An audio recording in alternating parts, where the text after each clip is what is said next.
अनुराग तिवारी जी, लखनऊ से। राधे राधे महाराज जी, आपके चरणों में कोटि कोटि प्रणाम।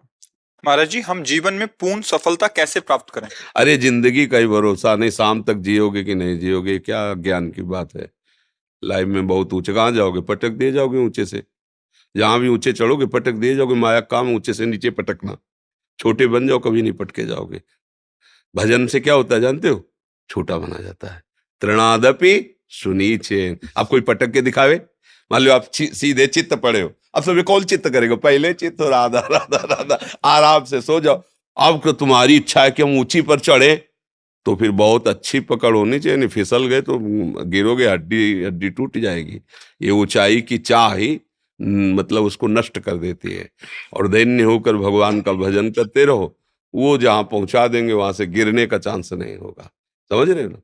हाँ, यही तो माया का खेल है। वो सबसे बड़ा बनना चाहता है, हर क्षेत्र में बड़ा बनना चाहता है। ये दोष भी नहीं, क्योंकि बहुत बड़े का बच्चा है ना, बड़े का भगवान का बच्चा है ना, तो भगवान सबसे बड़े है ना, वो सबसे बड़ा बनना चाहता है।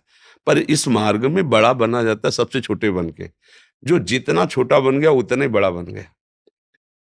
मतलब सच्ची बात समझो। आप अपने को छोटा समझकर अपने को सबसे, तो आप देखोगे सबके पूज्य बन जाओगे।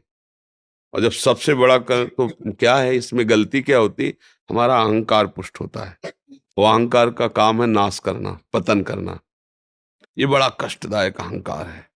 तो हम लोग समझ नहीं पाते, दुश्मन को सपोर्ट करते हैं, वही हमें मार देता है। दैन्य होने से क्या है, अहंकार नष्ट होता है। और जहां अहंकार नष्ट हुआ तो भगवान की कृपा का पात्र बन गया, फिर सर्वमंगल हो जाता है। बात ऐसी है बच्चा। भगवान से ये प्रार्थना करो कि आप जैसा भी बनाओ, जो भी बनाओ, आप अपना बना लो। सबसे बड़ा पद है भगवान का दासत्व। हम किसके हैं? भगवान के हैं। तो माया किनके? भगवान के। तो जो अंग रक्षक खड़े होते हैं वो सब चेक वाले खड़े होते हैं। सरकारी तो है ना, और सरकारी बिल्ला लगा हो, वो सलूट मारेगा। चेकिंग की जरूरत नहीं है। उसके साथ जो है उसकी भी चेकिंग की जरूरत नहीं। वो एक, बस इतना कहने की जरूरत है।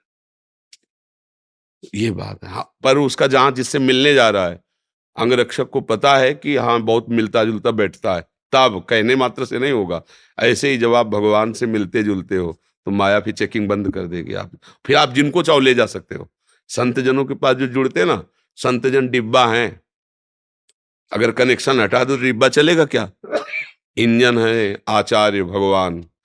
पर इंजन में इतने लोग नहीं पार होते जितने डिब्बा में पार हो जाते हैं। इंजन में दो चार लोग बैठते होंगे और डिब्बा में सैकड़ों बैठते हैं, और पावर डिब्बा में बिल्कुल कुछ नहीं है। अगर कनेक्शन इंजन से कर तो वही खड़ा रहेगा, नहीं खड़ा रहे। लेकिन इंजन से ज्यादा लोगों को वो यात्रा तय कराता है डिब्बा। और डिब्बा का प्रधान कार्य क्या होता है? इंजन से कनेक्शन बनाए रखना।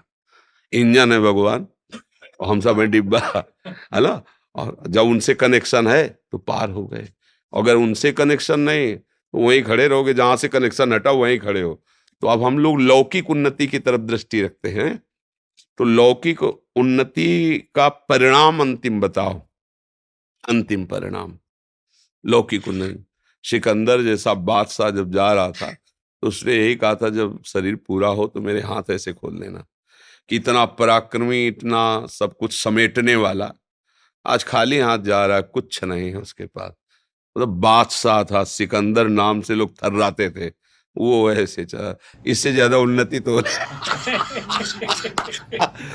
रावण जब चलता था ना तो धरती कांपती थी। चलत दसानल डोलत अवली। और उसकी खोपड़ियों में जैसे फुटबॉल में लात मारा जाता है ना, बंदर ऐसे लात मारते थे। तब मंदोदरी जी ने कहा, राम विमुख अस हाल तुम्हारा, रहा न कोकुल रोवन। तेरी छाती पे बैठ के आंसू गिराने वाला नहीं रह गया कोई। क्यों ऐसा हाल तेरा? इसलिए हुआ कि तू भगवान से विमुख था।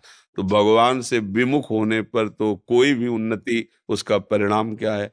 अगर हम भगवान के हैं तो हमारी बहुत बड़ी उन्नति क्या है? ये जीवन जैसे बने वैसे कटेगा, लेकिन अंत में हम भगवान के पास जाएंगे, अपने प्रभु से मिलेंगे, हमारा जन्म मरण छूट जाएगा, सदा सदा के लिए परमानंद में। और इसी जन्म में उसका लाभ देखने को मिलता है। एक बेपरवाही आती है, एक मस्ती आती है, एक भरोसा होता है। बहुत बड़े भगवान हमारे साथ है ना, उनका हम नाम जप करते हैं, उनके भरोसे पे हैं। और आज तक भगवान ने कभी किसी का भरोसा नहीं तोड़ा। आश्चर्य में उसके जीवन में घटनाएं घटने लगती जो भगवान का भरोसा कर लेता है। एक बार भाई जी महाराज गीता वाटिका में थे, तो तत्काल एक तार आया।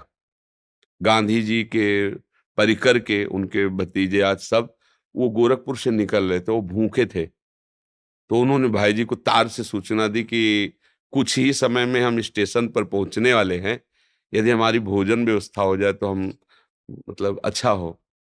भाई जी के पास तार पर भाई जी ने कहा कि 2500 लोगों का भोजन तत्काल, और भाई जी बड़े अकिंचन भाव से रहते थे, कैसे हो सकता, मतलब कैसे हो सकता है, तुरंत कोई ऐसा तो नहीं जादू करे। तो उनका जिनके भरोसे उन्होंने तार भेजा वही व्यवस्था करेंगे। चर्चा हो रही थी कि खड़खड़ा में सब बड़े बड़े पात्रों में खीर पुआ सब लदा हुआ आया। बोले भाई जी, किसी का नाम लिया सेठ का, उनके आज संत सेवा थी तो उनका पहले गीता वाटिका भेजो। तो पहले पहले ये सब आया है। बोले कितने आदमियों का है? बोले लगभग 50 आदमियों का है। बोले यही खड़खड़ ले चलो, स्टेशन ले चलो। वो उतरे बाद में, भोजन वहां पहले पहुंच गया। ये क्या है? भगवान का भरोसा। उधर से मांग आ रही हो, इधर से वो भेज रहे हैं, अपने निमित्त मात्र हैं। अगर अपने ऊपर भार लेंगे तो चिंतित ही रहेंगे, और उनके ऊपर भार दे देंगे तो योगक्षेमम वहम में हम वो वहन कर लेते हैं। इसलिए मुझे लगता है कि उन्नति इसी में है कि हम भगवान के चरणों का आश्रय लेकर उनके भरोसे से होकर जो भी कार्य करें, पढ़ाई लिखाई नौकरी व्यापार, उसमें अगर हम सफल होते हैं तो श्री जी की जय हो, और उसमें हम फेल हो जाते हैं तो श्री जी की जो कोई मंगल विधान होगा प्रभु का, ऐसी भावना से भक्त चलता है, वो विजय को ही प्राप्त होता है, परिणाम उसका विजय ही होती है। जैसे महाभारत में देखो, कौरवों का नक्शा है और बन बन भटकना पड़ रहा है इन महारथियों को। 12 वर्ष का वनवास, 1 वर्ष का अज्ञातवास, क्या क्या कष्ट सह रहे हैं। तो धर्म में चलने वाले को थोड़ा कष्ट तो, लेकिन सिंहासन आरूढ़ कौन हुआ अंत में? महाराज युधिष्ठिर, धर्मराज युधिष्ठिर हुए और कौरवों का वंश विनाश हो गया। तो अगर हम धर्म से चले तो वास्तविक उन्नति मिलेगी। थोड़ा कष्ट तो हो सकता है, वो भी हमारे पाप हैं, उनका नाश हो रहा है इसलिए। ऐसा नहीं कि भगवान दे रहे हैं, नहीं नहीं नहीं, वो हमारे पूर्व के किए हुए पाप है, उनका क्षय हो जाएगा तो हमारे जो वर्तमान के पुण्य हैं, सुकृत हैं, वो हमें मंगलमय कर देंगे। तो इसलिए बच्चा, उन्नति तो भगवान के चरणों में समर्पित होने पर है। हमारी दृष्टि में लौकिक उन्नति कोई उन्नति नहीं है। यदि भगवान से सत्यता में हमारा जुड़ाव हो गया है तो कोई जाने न जाने, विश्वात्मा भगवान तो जान रहे हैं ना। अगर भगवान से संबंध नहीं, संसार सब जान रहा है, तो इसकी ऐसी दशा है, ये 1 मिनट सिंहासन में रख के आपको पूजेगा, दूसरे मिनट नाली में फेंक देगा। संसार का स्वरूप है? उसकी तो दृष्टि है नहीं, वो जैसा सुनता है, जैसा देखता है, वैसे ही करता है। तो वास्तविक है कि हम भगवान की शरण में वो उन्नति जब देंगे, वो स्थायी होगी। तो हमें लगता है भगवान का भजन ही सबसे बड़ी उन्नति है।